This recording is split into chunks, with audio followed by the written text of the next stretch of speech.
The sun was a white-hot coin hammered into a cloudless sky when the first scream cut through the desert air.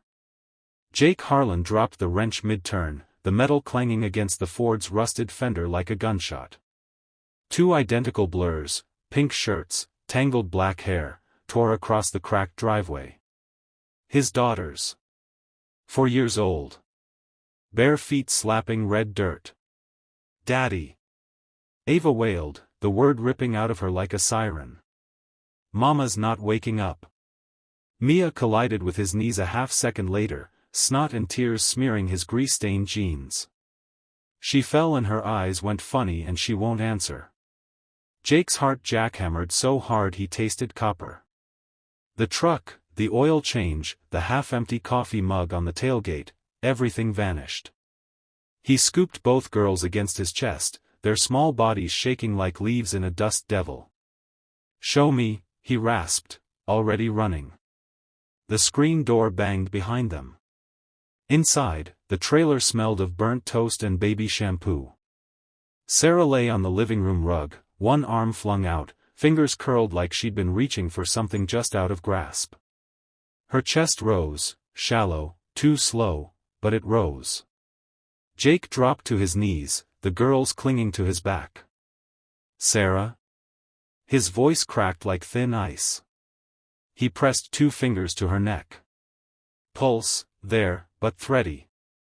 Her skin felt clammy, lips tinged blue. "Baby, can you hear me?"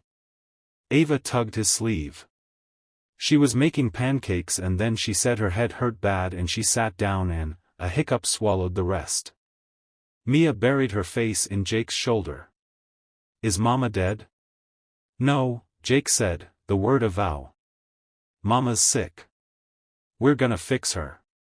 He fumbled for his phone, grease smearing the screen. 911, the operator's calm voice felt 1,000 miles away. 32-year-old female, possible stroke, yes, rural Route 17, mile marker 9, hurry. He hung up and cupped Sarah's face. "Stay with me, darlin'. You hear the sirens? They're coming for you." The girl's sobs turned to whimpers. Jake needed them safe, needed his hands free. He carried Sarah to the couch, pillows under her head, then steered the twins to their room. "You be my big helpers, okay?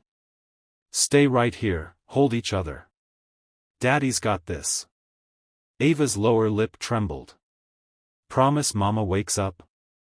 Jake swallowed the boulder in his throat. "I promise I'll fight like hell." He shut their door, leaned against it a second, eyes burning. Then he was back at Sarah's side, counting breaths, whispering every memory he could grab: first date at the county fair, the night she told him she was pregnant, the way she laughed when he tried to dance. Anything to tether her to the world. Sirens finally wailed, growing louder until red lights painted the walls. Paramedics burst in, efficient as lightning. Jake rattled off what he knew: Sarah's migraines the past week, the dizziness she'd laughed off, the way she'd gripped the counter that morning like it was the only solid thing left. "BP's through the roof," one medic muttered. "Possible hemorrhagic stroke."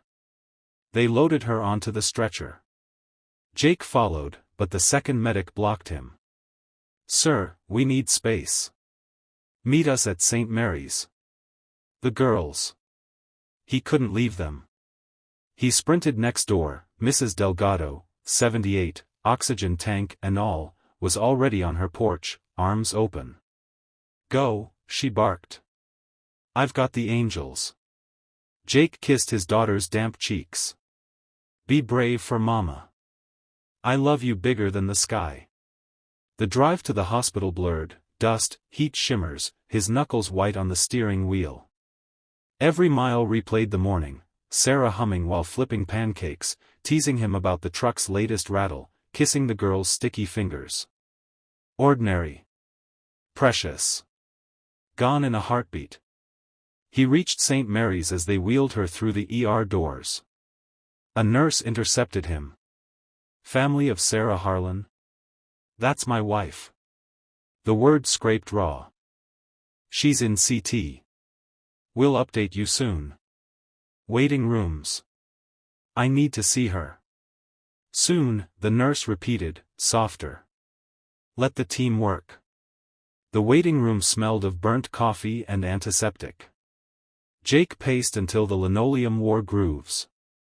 He texted Mrs. Delgado, girls okay? 3 dots, then, eating cookies. Praying. He stared at the crucifix on the wall, not sure what to bargain with. An hour bled into 2. Finally, a surgeon in scrubs approached, mask dangling. Mr. Harlan? I'm Dr. Patel. Sarah had a bleed in her brain, subarachnoid hemorrhage. We've stabilized her, but she's in a coma. The next 48 hours are critical. Jake's knees buckled. Dr. Patel caught his elbow. She's young, strong. We're doing everything. Can I see her? They led him to the ICU. Sarah looked impossibly small under the tangle of tubes and wires. Her chest rose and fell with the ventilator's rhythm. Jake took her hand, cold, but there. Hey, babe, he whispered.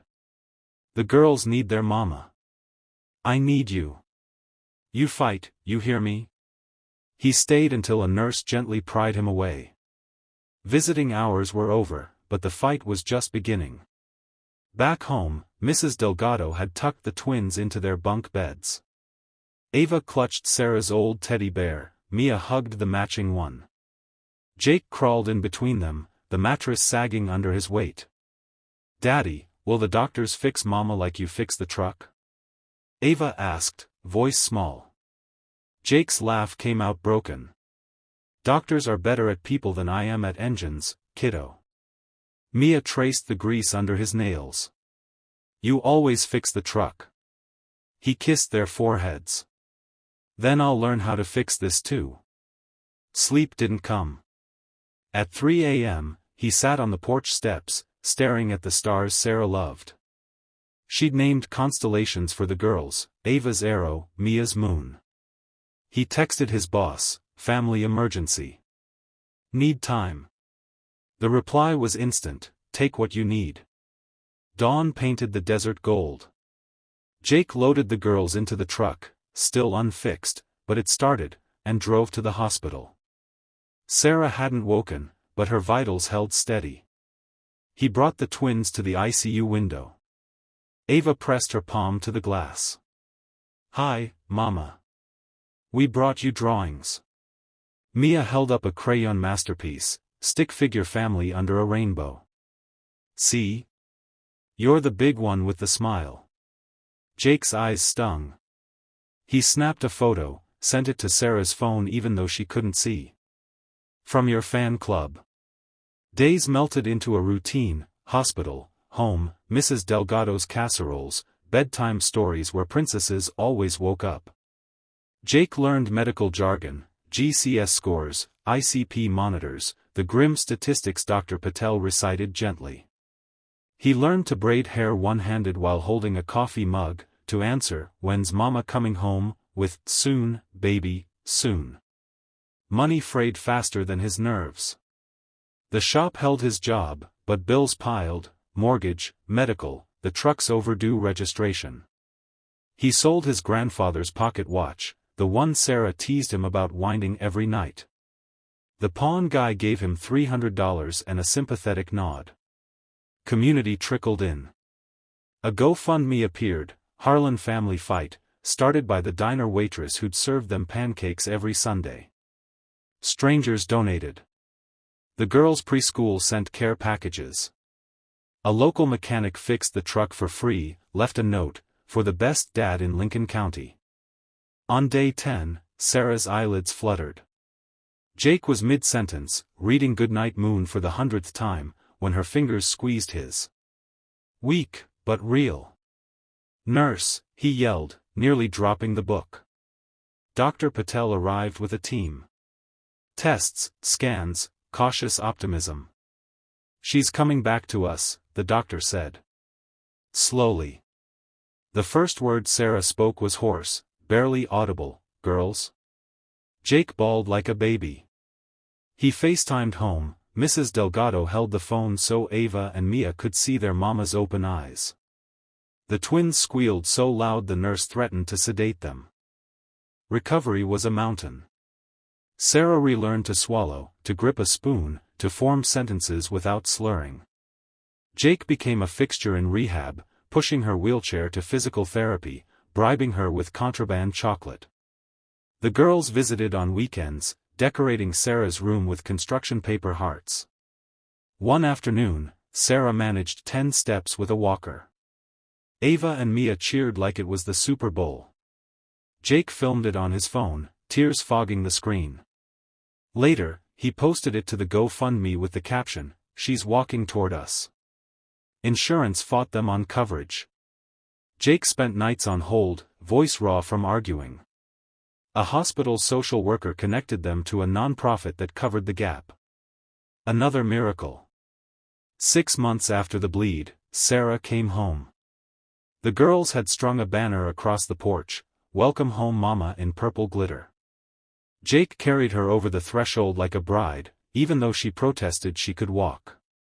The truck, finally fixed, sat in the driveway, washed and waxed by the same mechanic. That night, they ate pancakes for dinner. Sarah flipped them left-handed, the right still weak. The girls fed her bites, giggling when syrup dripped on her chin.